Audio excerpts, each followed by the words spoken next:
Shalom saudaraku, kembali lagi bersama dengan saya penginjil Yudi Yonatan, dan saat ini kita sedang mengikuti acara orang Kristen sedang menjelaskan keimanannya. Saudaraku, seperti yang kita ketahui bersama bahwa Yesus Kristus adalah pribadi yang sangat penting dalam iman Kristen. Yesus diimani sebagai Tuhan yang menjadi manusia untuk melaksanakan karya penebusan umat manusia yang berdosa dengan cara berkurban nyawa di atas kayu salib. Barang siapa yang percaya kepadanya akan menerima pengampunan dan jaminan kehidupan yang kekal. Nah, dalam Alkitab, catatan mengenai kehidupan dan pelayanan Yesus dicatat dalam 4 kitab Injil, yaitu Injil Matius, Injil Markus, Injil Lukas, dan Injil Yohanes. Nah, secara umum, gambaran kehidupan dan pelayanan Yesus itu dapat dijelaskan ke dalam 4 fase. Pertama, kelahirannya, yang dicatat dalam Injil Matius pasal yang pertama ayat 18 sampai dengan ayat yang ke-29, Lukas 2 ayat yang 1 sampai dengan ayat yang ke-7.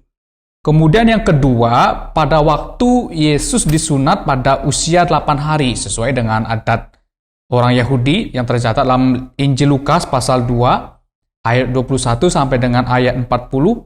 Setelah itu fase yang ketiga, yaitu ketika Yesus berusia 12 tahun. Yesus kembali muncul di bait Allah yang tercatat dalam Injil Lukas pasal 2, ayat 41 sampai dengan 56. Dan fase yang keempat atau terakhir, kemudian tiba-tiba Yesus muncul pada usia yang ke-30 dan memulai pelayanannya. Dicatat dalam Injil Lukas pasal 2 ayat 23. Nah, menariknya dalam catatan kitab Injil, baik Injil Matius, Injil Markus, Injil Lukas, dan Injil Yohanes, tidak menuliskan kehidupan Yesus secara detail, khususnya pada saat Yesus berusia antara 13 tahun sampai dengan 29 tahun. Nah, hal ini memunculkan banyak asumsi, penelitian, atau keingintahuan, bahkan pertanyaan-pertanyaan seputar apa yang Yesus lakukan di antara usia 13 sampai dengan 29 tahun. Nah, sebelum kita membahas bagian ini, saya ingin menyatakan bahwa apa yang dicatat di dalam Alkitab itu bersifat cukup untuk iman dan pengetahuan yang diperlukan oleh orang-orang Kristen atau kita semua untuk menuntun kehidupan iman kita.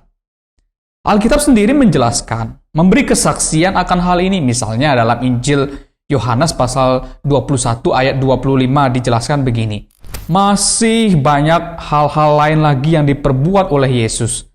Tetapi jikalau semuanya itu harus dituliskan satu persatu, maka agaknya dunia ini tidak dapat memuat semua kitab yang harus ditulis itu. Kemudian dalam catatan kitab Injil Yohanes pasal yang ke-20 ayat 30 sampai 31 juga dijelaskan seperti ini. Memang masih banyak tanda lain yang dibuat Yesus di depan mata murid-muridnya yang tidak tercatat dalam kitab ini. Tetapi semua yang tercantum di sini telah dicatat, supaya kamu percaya bahwa Yesuslah Mesias, Anak Allah, dan supaya kamu oleh imanmu memperoleh hidup dalam namanya. Jadi saudaraku, Alkitab sendiri memberi kesaksian bahwa memang masih banyak hal yang dilakukan oleh Yesus. Namun, apa yang ditulis dalam kitab-kitab Injil khususnya mengenai kehidupan dan pelayanan Yesus selama di dunia ini sudah cukup untuk mengarahkan kita kepada pengetahuan iman yang benar akan karya Yesus. Jadi apabila seorang dikatakan, tanda kutip, imannya menjadi ragu-ragu dengan Alkitab, begitu ya, bahkan meninggalkan imannya sebagai seorang Kristen karena persoalan Alkitab tidak mencatat secara detail kisah Yesus khususnya usia 13 sampai dengan 29 tahun, maka hal ini tentu sebuah sikap yang terlalu dangkal dalam memahami iman Kristen. Saudaraku, kita kembali lagi ke pertanyaan di awal. Apa yang dilakukan oleh Yesus usia 13 sampai dengan 29 tahun? Pertanyaan ini banyak menimbulkan isu-isu atau gagasan-gagasan yang mencoba menjelaskan apa yang Yesus lakukan pada usia 13 sampai dengan 29 tahun. Misalnya, salah satu Injil yang tidak diakui oleh iman Kristen, yaitu Injil Thomas, yang muncul pada abad ketiga Masehi, menjelaskan bahwa pada masa remajanya, ketika Yesus pada waktu masa remaja, ia membuat burung dari tanah liat, dan kemudian burung itu hidup. Seperti itu. Nah, cerita ini tentu tidak diimani oleh orang-orang Kristen. Mengapa? Orang-orang Kristen mula-mula menolak kisah yang demikian adalah karena apa yang dicatat dalam Injil-Injil yang palsu seperti Injil Thomas tadi bertentangan dengan apa yang dicatat oleh para rasul dan murid Yesus sendiri. Misalnya, dalam catatan Injil Yohanes dijelaskan bahwa mujizat yang pertama dilakukan oleh Yesus adalah mengubah air menjadi anggur. Injil Yohanes jelas menyebutkan bahwa hal ini dibuat Yesus di Kana yang di Galilea sebagai yang pertama dari tanda-tandanya, dan dengan itu ia telah menyatakan kemuliaannya dan murid-muridnya percaya kepadanya. Ayat ini jelas menunjukkan bahwa mujizat pertama kali yang dilakukan oleh Yesus pada waktu Yesus memulai pelayanannya, yaitu saat usianya kira-kira 30 tahun, Oleh sebab itu, iman Kristen menolak penjelasan yang disampaikan oleh Injil-Injil lain seperti Injil Thomas yang menyatakan bahwa Yesus melakukan mujizat pada waktu masa remajanya. Nah, saudaraku, apa yang kira-kira dilakukan oleh Yesus pada usia 13 sampai dengan 29 tahun? Ada beberapa petunjuk yang dijelaskan oleh Alkitab mengenai kehidupan Yesus pada usia 13 sampai dengan 29 tahun. Setidaknya ada dua sumber yang dimiliki oleh orang-orang Kristen untuk menjelaskan bagian ini, yaitu dari Alkitab itu sendiri dan tradisi Yahudi, khususnya berkenaan dengan sistem pendidikan dalam tradisi orang-orang Yahudi pada waktu itu. Mari kita melihat satu persatu. Meskipun betul, Alkitab tidak mencatat secara detail apa yang dilakukan oleh Yesus pada usia 13 sampai dengan 29 tahun. Namun Alkitab memberikan petunjuk yang cukup mengenai hal ini, yang nantinya akan berkaitan dengan tradisi seorang remaja pemuda dalam budaya orang-orang Yahudi. Misalnya, dalam kitab Galatia pasal 4 ayat yang keempat dikatakan seperti ini. Tetapi setelah genap waktunya, maka Allah mengutus anaknya yang lahir dari seorang perempuan dan takluk kepada hukum Taurat. Saudaraku, kalimat takluk kepada hukum Taurat di sini artinya Yesus secara manusia sebagai orang Yahudi dan dibesarkan dalam konteks budaya Yudaisme, maka Yesus menjalani kehidupannya sama seperti halnya anak-anak Yahudi lainnya, di mana mereka menjalani pendidikan umum, yaitu pendidikan hukum Taurat, yang ketat antara usia 12 sampai dengan 19 tahun. Lalu saat berusia 20 sampai dengan 30 tahun, Yesus melanjutkan pendidikannya dalam tingkat yang lebih tinggi, sehingga setelah Yesus lulus, ia dapat mengajar dan diakui di depan masyarakat umum. Inilah mengapa Alkitab mencatat bahwa Yesus baru memulai pelayanannya di tengah-tengah masyarakat pada waktu itu, pada waktu usianya 30 tahun.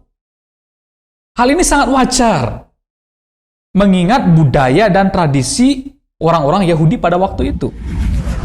Nah, saudaraku, dari penjelasan ini, apakah ada bukti dari Alkitab sendiri yang mendukung dalil-dalil seperti ini?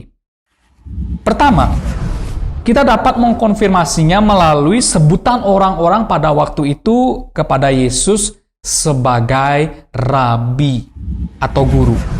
Misalnya, Injil Yohanes pasal 8 ayat 3 sampai 4 menuliskan bahwa ahli-ahli Taurat dan orang-orang Farisi menyebut Yesus sebagai rabi atau guru. Nah, sebutan ini tidak sembarangan ditujukan kepada orang. Hanya mereka yang selesai menempuh pendidikan keimaman atau hukum Taurat yang dapat dipanggil sebagai rabi atau guru. Jikalau Yesus tidak pernah mengenyam pendidikan ya pada waktu masa remaja atau waktu khususnya pada waktu pemuda usia di antara usia 20 sampai dengan 30 tahun, maka tidak mungkin orang akan memanggil Yesus sebagai rabi atau guru. Tidak mungkin, saudara. Nah, kemudian hal ini dibuktikan melalui apa yang Yesus lakukan pada waktu Yesus mengajar di Bait Allah. Misalnya, dalam catatan kitab Injil Yohanes pasal 2 ayat 8 itu dikatakan seperti ini. Pagi-pagi benar, Yesus berada lagi di Bait Allah dan seluruh rakyat datang kepadanya. Ia duduk dan mengajar mereka. Saudaraku, tidak semua orang dapat mengajar, apalagi di Bait Allah, dan mengajar banyak orang.